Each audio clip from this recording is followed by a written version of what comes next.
Is she black or is she Indian? Donald Trump said that about the presumptive Democratic nominee Kamala Harris's racial identity, and it happened during a heated exchange at a convention for black journalists.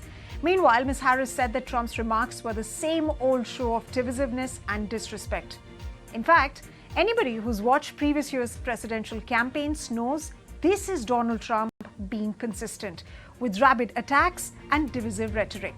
Remember, Trump had earlier falsely asserted that former President Barack Obama was not born in the United States. He even called Hillary Clinton Crooked Hillary. And those were not justified.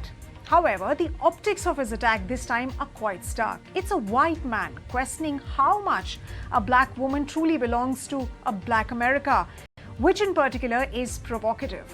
So the big question is, how far will political opportunities around race this time be exploited in the US presidential elections, and hence, can Harris trump her opponent? To discuss these and more questions, I'm now joined by Chidanand Rajaghatta, the author of the biography of Kamala Harris. Thank you very much, Mr. Rajaghatta, for joining us to discuss what's really transpired in the United States. Of course, we are inching closer to the US presidential election. So how do you read Donald Trump's comments? Is this out of desperation, given that Ms. Harris's ratings have been better than Donald Trump? And why would Donald Trump resort to the same old polarizing rhetoric?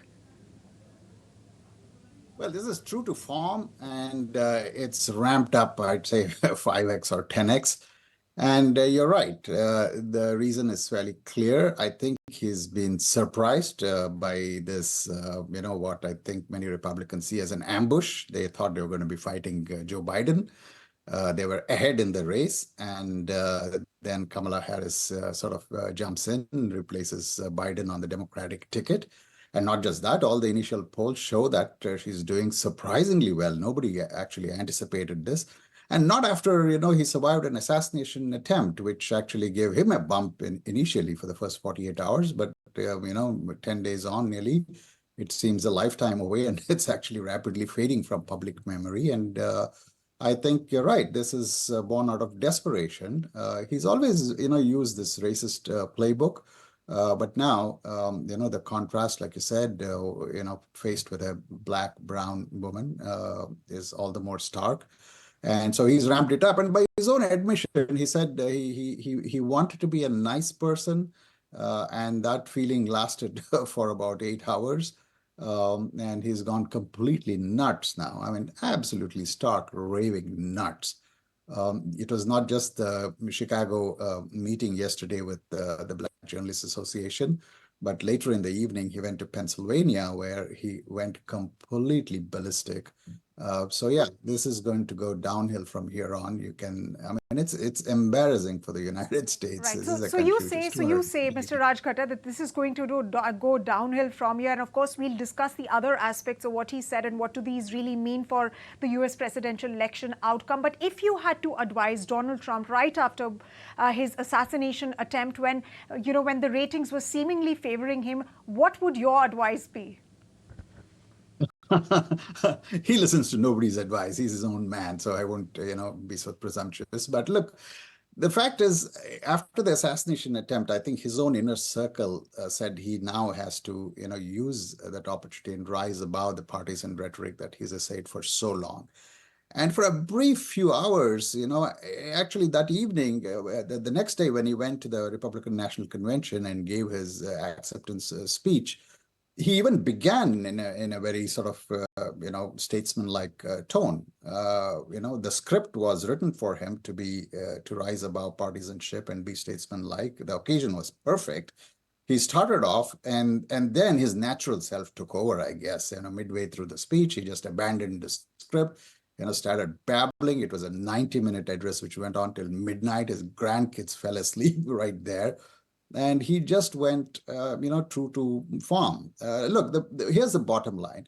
The Republicans and MAGA Republicans see this as their last stand. This is the last election. If they're going to win, they're going to arrest, the rise of a very diverse America. This is the last stand of white racist America, and Trump is representative of that. Of course, he has a few people of color, backing him, mostly, sort of grifters and assorted people, but otherwise it's a purely white-driven movement. You can see that yesterday at the Pennsylvania rally. It was mostly white faces that you see around with a couple of It's token always blacks and been browns. Mr. Raj Ghatta. But speaking of Ms. Harris, you're the author of her biography, and she's, of course, been a governing partner on policies that are related to black employment, child tax credit, poverty alleviation, and, of course, bodily autonomy, farmers, etc. But Donald Trump here will not really speak about those policies and will reduce her to a DEI hire or a fake black. I want to ask from you, what does that really say about the electorate? Well, look, this is a deeply divided country. It's a deeply polarized country. There is middle America populated by the MAGA crowd, which feels besieged, which feels sidelined. Look, in every society, and this is good for India too, immigrants are always demonized. They are seen as coming in, taking away jobs, this is apparent even in Indian cities, right? And there's a very simple reason for that. Immigrants, when they come into a different place, they tend to work harder. They put in longer hours, whereas the natives are comfortably settled in. They've lived there a few, generations. So they feel a kind of resentment. And here it is aggravated by, the color difference, right? The immigrant America is very diverse, multi-ethnic, multi-religious, and mostly in the coastal states and on both sides of America on the Atlantic flank and the Pacific flank, whereas Middle America is largely rural, largely white, and they feel challenged and besieged. Trump plays on that, and most of his rhetoric yesterday was all about foreigners, illegal immigrants coming in by the millions and millions and millions and taking away jobs, and they're all rapists and plunderers and people from mental asylum. I mean, it was ugly. It was ugly, and he literally denigrated the whole world, not just Latin America. He said people are coming from Asia, from Africa by the millions and millions and millions and so on. The fact is, immigrants have served this country well, and but for immigration, this country would have been in a sad state. So yeah, I mean, this is the playbook. This is the white man's last stand articulated by Donald Trump. Right, and this also, sir, reflected in Donald Trump's campaigns as well. Wherein he called Kamala Harris czar, and of course he also called her something to the tune of the fact that she's allowing illegal migration into the country. Right, he called her border czar. Border czar is something that he used for her, and call her dangerously liberal as well. But my question to you really is, how do you think Ms. Harris really handled this entire tirade that came out from Donald Trump, and what does it really do to her ratings going forward in future? Do you think she'll be able to maintain these ratings, or do you think this is only just the honeymoon period and might soon just get over?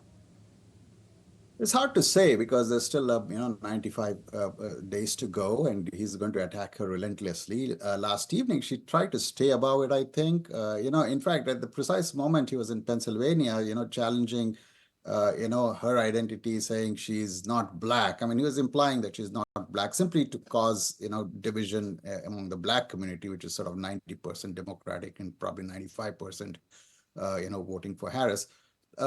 She was actually at a black sorority, a gathering of black students, who are young black people who are her base, actually, who are her voting base.